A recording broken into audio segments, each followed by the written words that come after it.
Hi there, and welcome to our weekly video update for Marc Hutlet Seeds. As mentioned in last week's video, we're going to take a tour to check out some of the early yield estimates for our area in the corn, and Ben will provide us with a soybean update as well as some hail information. You can calculate a potential yield estimate following these steps. The first step would be to estimate the number of harvestable ears per 1,000th of an acre. For this, you need to measure out 1,000th of an acre, and this length will vary depending on your row spacing. In this example, we're using 30-inch rows, therefore we'll measure out 17 feet and 5 inches. From here, we'll count the rows of kernel per ear on every 5th ear in the measured section and calculate the average. On these ears, count the number of kernels per row and calculate the average.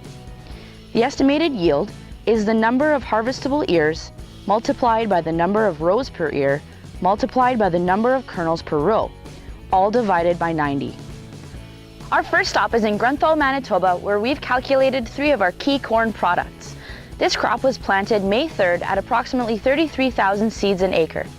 For the P7632, we have an estimate of 148 bushels an acre, while for the 39 V09, we have an estimate of 157 bushels an acre. As for the P7527 AMR, we have an estimate of 179 bushels per acre. Our next stop is here in Niverville, Manitoba, where we've calculated an estimate of 142 bushels an acre for the P7527 AMR, 131 bushels an acre for the P7632 AM, and 163 bushels an acre for the P8387 AM. Here at a third and final location near Oakbank, Manitoba, we're calculating 141 bushels an acre for the P7211 HR, 164 bushels an acre for the P7527 AMR, as well as 144 bushels an acre for the P7632 AM. It's important to take note that while these estimates can help provide some projections for this fall, that there is still plenty of growing season left and many environmental factors that could affect yield. Many of the crops in our area are experiencing above average dry conditions, which is not ideal for the pollination and grain fill stages of the corn. Up next is Ben with some updates on soybeans and hail. Being a warm season crop, soybeans are actively growing with all of the heat that we've had recently, and we're currently in the full bloom and early pod filling stage of development throughout the area. Prolonged periods without rain are starting to cause a few challenges for us regionally. On some of the lighter land, like here near Grunthal, Manitoba, soybeans are starting to exhibit some early signs of drought stress, especially later on in the day when the leaves are really starting to droop on some of the higher parts of the field. This means that we're probably already seeing a little bit of flower and pod abortion. However, it's prolonged periods of visual stress, especially later on when the seed is really filling in, that can lead to more significant yield losses. The second thing that we're noticing is soybean aphid populations that are starting to move into a number of soybean fields. These colonies are often found first near the top of the plant, and populations can increase very quickly, so it's important to keep an eye on things.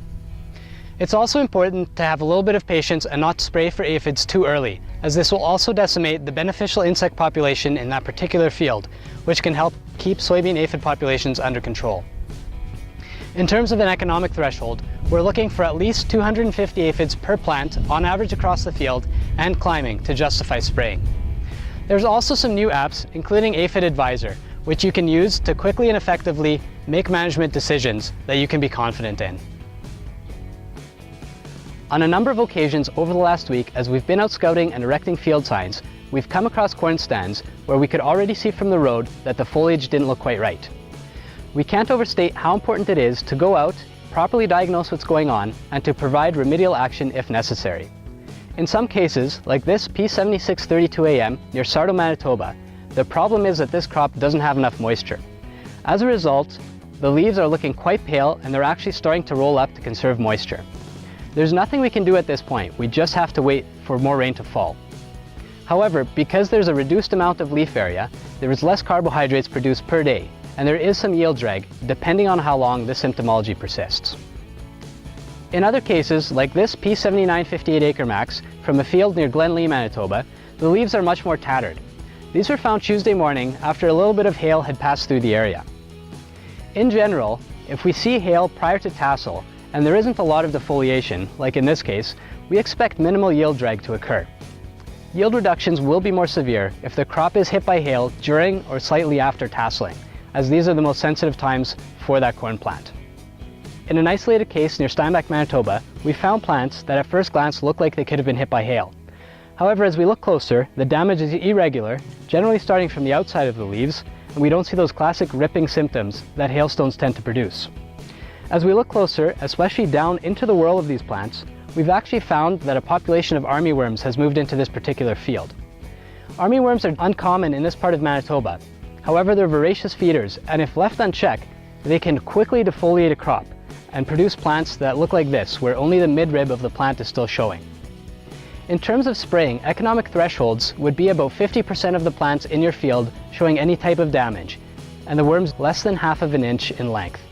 Again, armyworms are relatively uncommon around here. However, it's very important to stay on top of scouting, just in case this problem does develop in your particular field. If you have any questions or would like us to come down and sign your fields, please give us a call. Have a great weekend.